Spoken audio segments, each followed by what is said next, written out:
Bonjour Monsieur Mbelou. Bonjour, monsieur Étienne Ngandou. Ah voilà, bienvenue sur Congo One. Monsieur Mbelou, le sommet des États des Grands Lacs s'est achevé mercredi à Kampala, sans que le communiqué final, au terme vague, ne fasse état des progrès sur la future force neutre censée éradiquer les groupes armés opérant dans l'est de la RDC. Cela n'était-il pas prévisible?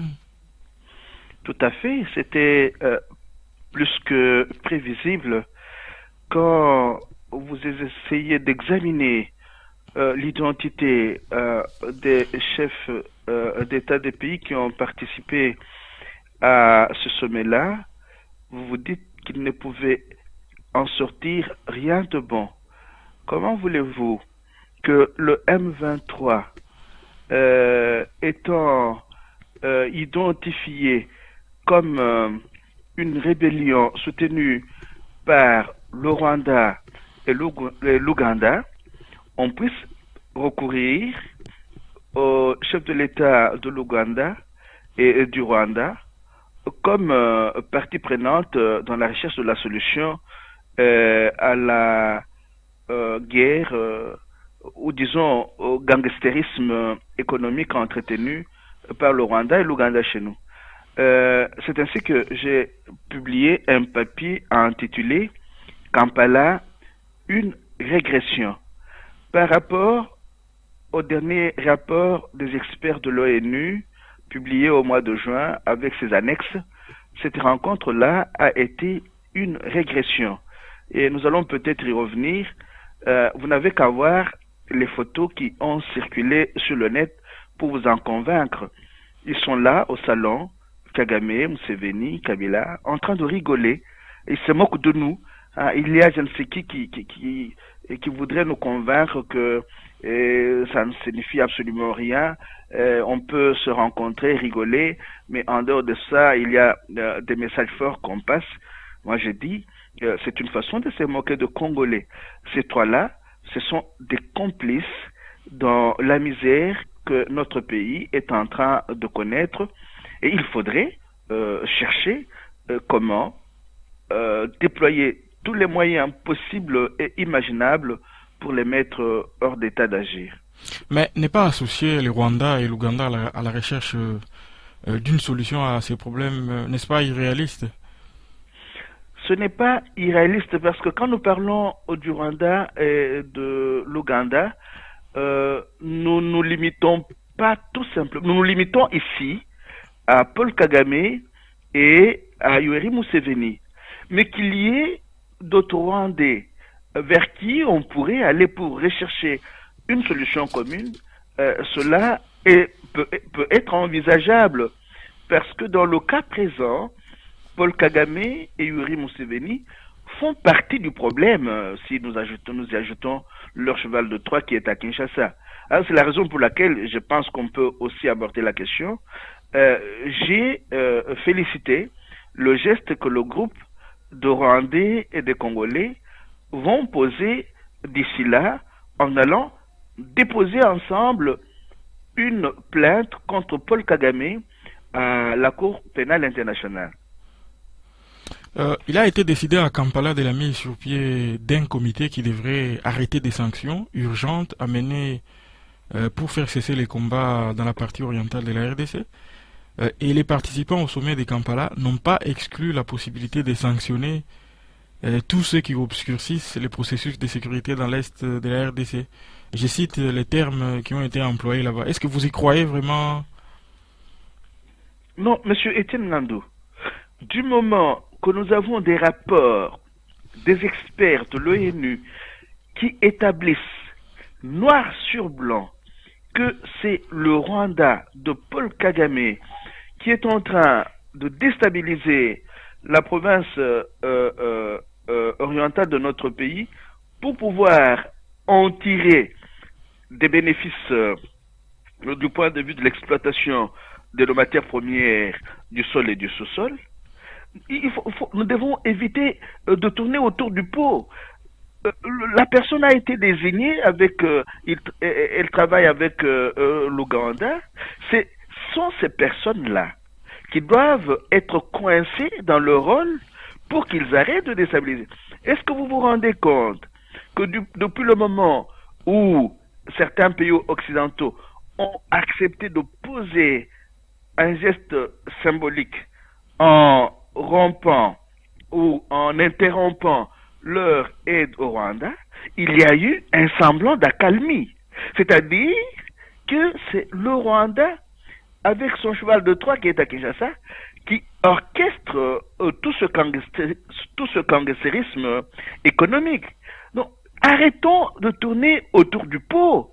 Et si les parents de Paul Kagame ont accepté d'opposer ce geste symbolique après moult tergiversations, c'est que eux aussi, quelque part, même si ça peut être tout simplement une façon de pouvoir amuser la galerie, mais quelque part, certains partenaires extérieurs doivent en avoir marre de ce que Kagame est en train de faire dans la partie orientale de notre pays. Mais en parlant des partenaires extérieurs, un mot sur les rôles que jouent les États-Unis dans toute cette situation. L'ambassadeur itinérant des États-Unis dans la sous-région des Grands Lacs, M. Rapp, a dernièrement entrevu la possibilité que Paul Kagame soit convoqué en justice s'il ne renonçait pas à soutenir les M23. Est-ce du chantage que Washington fait à son allié ou bien c'est une véritable volonté politique de changer la situation dans la région? Chantage ou pas, j'estime qu'il nous appartient à nous de pouvoir saisir le taureau par les cornes.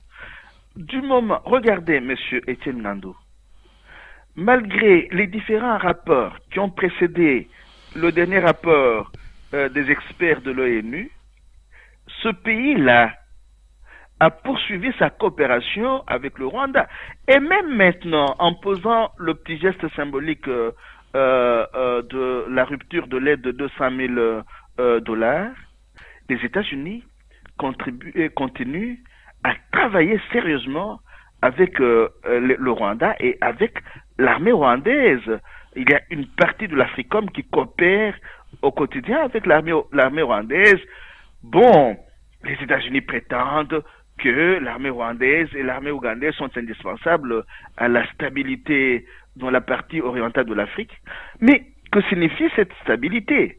Si ce n'est qu'une façon pour les États-Unis de pouvoir contrôler cette partie, et maintenant que 63% de leur territoire connaissent la sécheresse, les États-Unis sont en train de voir comment se refaire la santé économique sur le dos de la recolonisation du Congo. Et n'oubliez pas, monsieur Étienne Ngandou, que madame Hillary Clinton a effectué dernièrement un voyage dans au moins 11 pays, dans beaucoup de pays de l'Afrique orientale, pour pouvoir dire que les États-Unis voudraient promouvoir la démocratie et le respect des droits de l'homme contre les pays qui aujourd'hui exploitent l'Afrique. Elle faisait allusion à la Chine et la Chine a répondu sans passer par quatre chemins en disant ce sont ces pays-là, les États-Unis et leurs alliés, qui depuis longtemps ont exploité et surexploité l'Afrique. Donc il y a une guerre que je dénomme tiède qui est en train d'être menée par les États-Unis contre la Chine, mais sur le dos des pays africains, avec la complicité de cette élite comprador qui participe de la guerre d'agression contre notre pays. Il faut à un certain moment avoir tous ces éléments-là présents à l'esprit pour comprendre que les États-Unis sont capables, comme à leur habitude, de souffler le chaud et le froid. Ils vous tiennent un discours public. Ils ont une rhétorique publique qui vous convainc qu'ils sont de votre côté, mais dans les coulisses, ils travaillent avec ceux qui vous agressent et eux sont derrière ceux qui nous agressent. À un certain moment, ils vont vous opposer parce qu'ils ont besoin de marché. Ils arment le Congo, ils arment le Rwanda parce que leur usine d'armement doit pouvoir fonctionner et c'est de cette façon-là qu'ils se sont toujours tirés d'affaire quand ils sont frappés par une crise. En revenant au sommet de Kampala, plusieurs images de Joseph Kabila ont circulé sur les nets cette semaine. La posture que Joseph Kabila a sur ces différentes images a déclenché une fois de plus un flot de réactions sur les nets congolais. Ben, on y voit notamment Joseph Kabila hilar aux côtés de Museveni et Paul Kagame. Qu'est-ce que cela vous a inspiré à vous, ces images? Ce sont des images qui disent tout. Hein, ces images-là confirment le fait que ce monsieur est au service de ses parents, que sont Paul Kagame et Yoweri Museveni, qui, eux, dépendent de leurs parents occidentaux. Rappelez-vous le texte du livre de Pierre Péan que je vous ai cité l'autre fois et qui a inspiré l'un de mes articles. Il a été intitulé Kagame est un paralytique. Hein, et je rappelais une confidence, une parabole de Denis Sassou Nguesso livrée à Pierre Péan, l'auteur du livre Carnage, les guerres secrètes des grandes puissances en Afrique.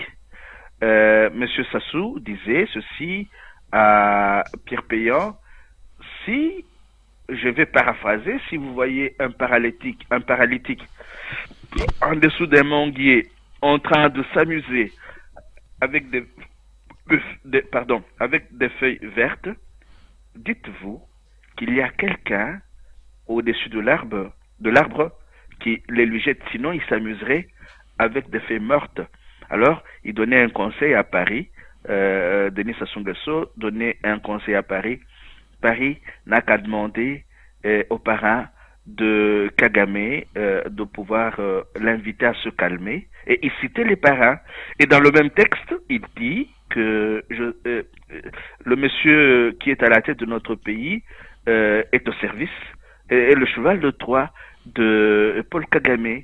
Et cela se révèle vrai à travers... Vous vous imaginez, quand vous voyez ce monsieur-là chez nous, il est rare qu'il puisse sourire. Donc, quand vous le voyez dans son milieu naturel, il est hilar. On a même prétendu qu'il dansait.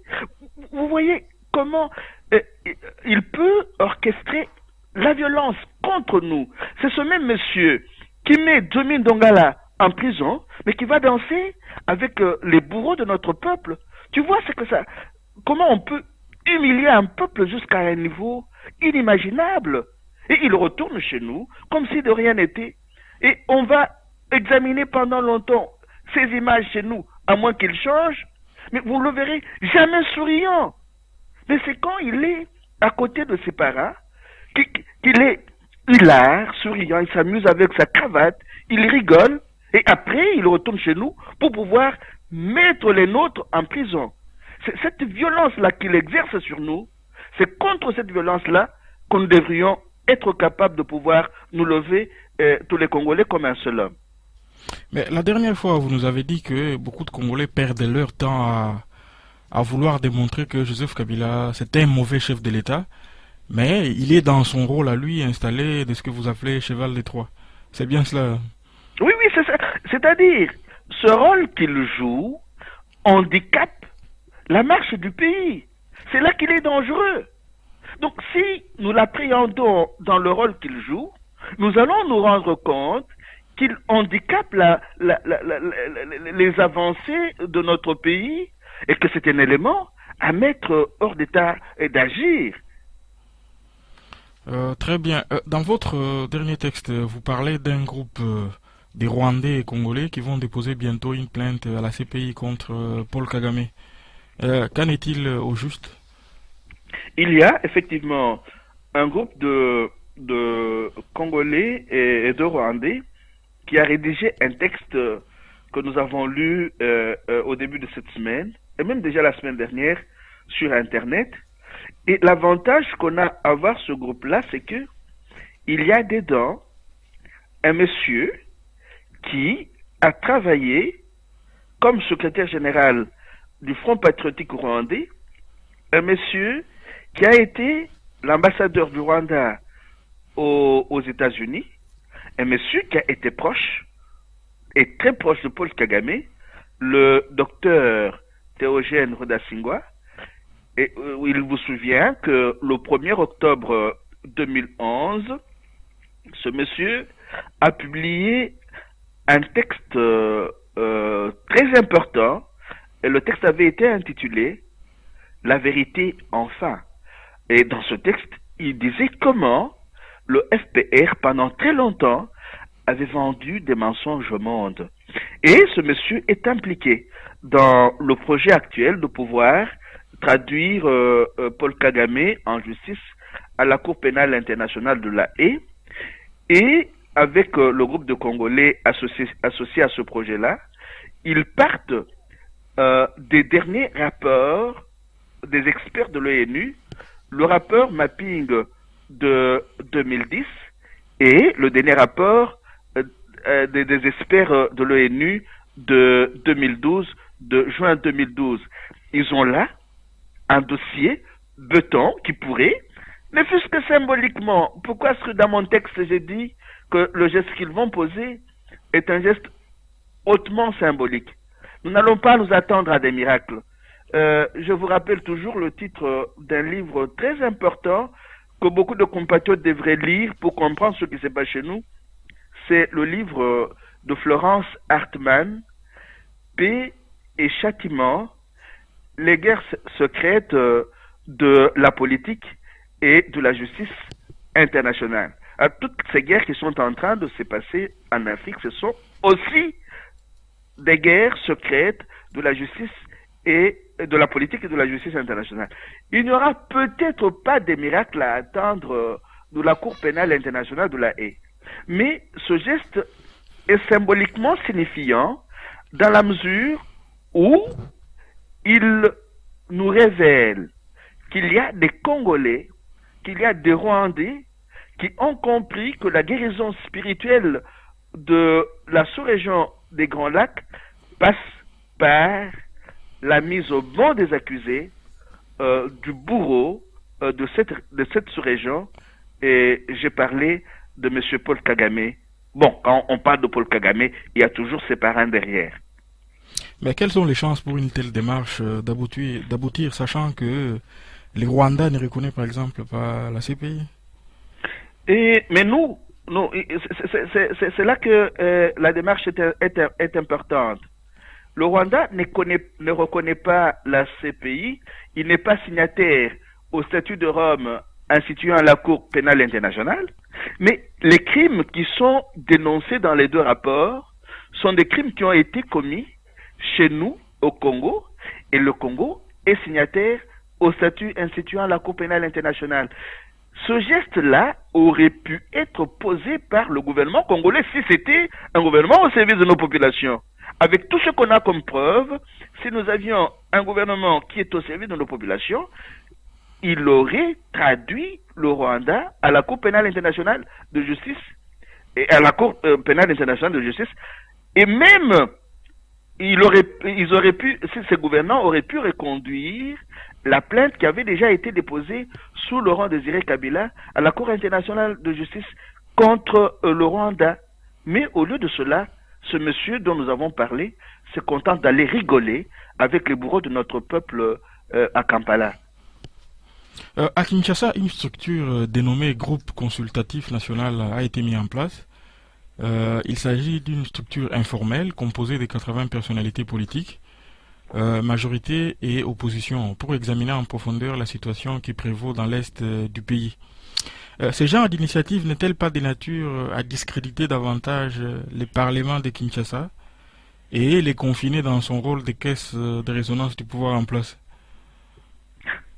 Monsieur Étienne Ngandou, vous parlez de 80 personnalités politiques. Mais vous rigolez, je m'excuse. Quelles sont ces personnalités politiques qui accepteraient aujourd'hui de faire chorus autour du traître de la cause de notre peuple? Mais ce sont des traîtres, ces messieurs-là.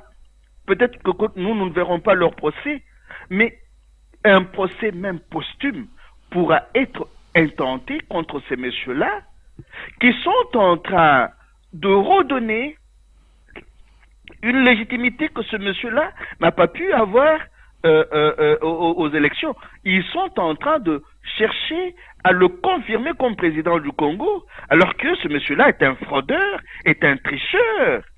Vous voyez, et vous appelez ce monsieur-là personnalité politique.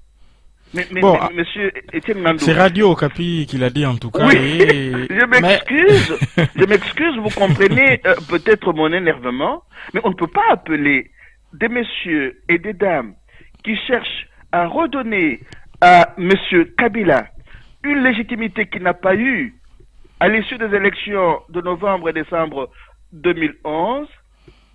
On ne peut pas appeler ces messieurs-là et ces dames des personnalités politiques. C'est une petite élite comprador, esclave de son ventre.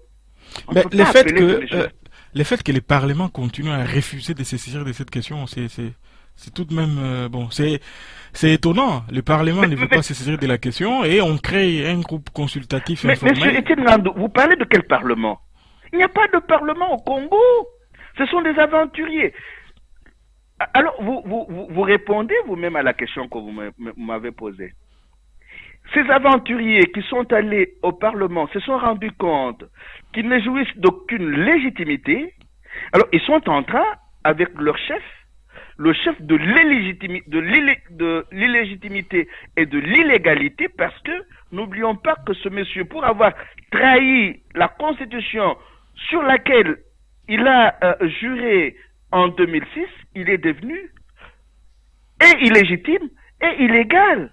Donc ils sont en train de passer d'une illégitimité, d'une illégalité à une autre. Ce groupe informel est illégitime et illégal. Une partie de l'opposition a qualifié cette structure d'informelle et d'anticonstitutionnelle et elle ne veut pas y participer. Y voyez-vous un sursaut de la part de cette opposition qui essaie d'exister? Mais l'opposition contre... Monsieur Étienne Ngandou, je m'excuse. Hein? L'opposition contre qui? Mais ce sont des structures bidons et nous n'avons pas d'opposition. C'est-à-dire qu'aujourd'hui, notre lutte devrait se mener au sein des partis nationalistes, des grands regroupements des forces acquises au changement. Quand vous me parlez d'opposition dans un pays où les résultats des élections de novembre 2011 et décembre 2011 sont restés inconnus, vous me faites rigoler parce que quand vous parlez d'opposition, c'est que ces messieurs-là reconnaissent celui qui est à la tête de notre pays aujourd'hui après un coup d'État et par défi qu'il est président. Vous voyez, c'est là que leur démarche devient un peu ambiguë. Ils disent, Matata Mpogno n'est pas la personne indiquée pour pouvoir discuter sur le devenir de notre pays. C'est comme si il faisait un appel de pied à M. Joseph Kabila. Vous voyez, c'est une opposition à M. Étienne Kabila, pardon, M. Joseph Kabila, je confonds avec Étienne, mais une opposition bidon, parce que ces gens-là n'ont rien compris à ce qui est en train de se passer dans notre pays. Donc demain, nous serons surpris d'apprendre que certains de ces messieurs-là font partie d'un gouvernement d'union nationale. Voilà ce à quoi ils veulent tendre. Or, nous n'avons pas besoin pour le moment d'un gouvernement d'union nationale. Nous avons tout simplement besoin de neutraliser le cheval de Troie de l'Ouganda et du Rwanda pour le mettre hors d'état d'agir. Un mot sur le procès chez Béa. Radio Okapi nous apprend que les partis à ces procès se sont déchirés avec passion sur la requête des partis civils tendant à obtenir des mesures conservatoires, dont l'instruction à charge du général John Numbi. On a comme l'impression que le pouvoir ne veut pas du tout lâcher John Numbi dans cette affaire. Pardon. Monsieur Étienne Ngandou, nous sommes en plein dans un processus de recolonisation et de l'Afrique et du Congo. Dans un processus de recolonisation, la violence est un élément essentiel de récolonisateur. Donc, l'effort qu'il déploie, c'est de pouvoir ignorer toutes nos libertés, tous nos droits, et de pouvoir privilégier la violence. Traduire John Numbi en justice, c'est scier la branche sur laquelle la recolonisation de notre pays par les élites compradores interposées, c'est scier la branche sur laquelle cette élite comprador est assise. Donc, il faut comprendre très bien ces phénomènes-là. La recolonisation d'un pays est un phénomène très violent, c'est-à-dire un phénomène qui implique des meurtres, des assassinats, parce que les meurtres, les assassinats servent à faire peur et aux masses populaires et aux forces du changement. Donc, qu'il y ait dans un pays recolonisé, occupé, une justice qui opte pour les libertés des individus engagés dans le processus du changement, cela relève un peu du rêve, mais un rêve que les Congolais pourront réaliser si ils se liguent comme un seul homme pour pouvoir lutter contre les pouvoirs d'occupation et de recolonisation de notre espace vital. Pour finir, un mot sur Diomi Ndongala, qui aurait été localisé au siège de l'ANR à Kinshasa et dont les transferts à Lubumbashi seraient déjà en préparation selon les quotidiens qui noient le phare. Il faut replacer le cas de Diomi Ndongala dans ce processus de recolonisation du Congo. Et rassurez-vous que Diomi Ndongala travaillait à mettre ensemble plus de 60 partis politiques. C'est-à-dire que les recolonisateurs de notre pays ont eu peur que les partis politiques congolais acquis au changement et privilégiant les masses populaires, des partis politiques qui disent le peuple d'abord, ne puissent émerger. Il fallait casser la chose. C'est ainsi qu'on est en train de casser Diomi. Diomi risque d'être cassé comme Chebeya, mais aussi comme Kimbangu, comme Lumumba. C'est ça le problème. Donc nous sommes en plein dans un processus de recolonisation. Et c'est dans ce processus que les escadrons de la mort entretenus par M. Paul Kagame jouent comme les poissons dans l'eau. Donc selon vous, les vrais bourreaux de Diomi Ndongala sont les parrains du pouvoir de Kinshasa? Tout à fait. Parce que ce que Diomi allait faire, allait constituer un point sérieux de déstabilisation du pouvoir recolonisateur du Congo. Hein? Donc ils doivent avoir dit à leur petite main, casse cette histoire-là rapidement ou nous risquons de nous retrouver dans la merde. Je m'excuse d'utiliser cette expression. Ah, voilà. Merci beaucoup, M. Mbelou, et à la semaine prochaine. Merci bien, M. Etienne Ngandou, et à la semaine prochaine.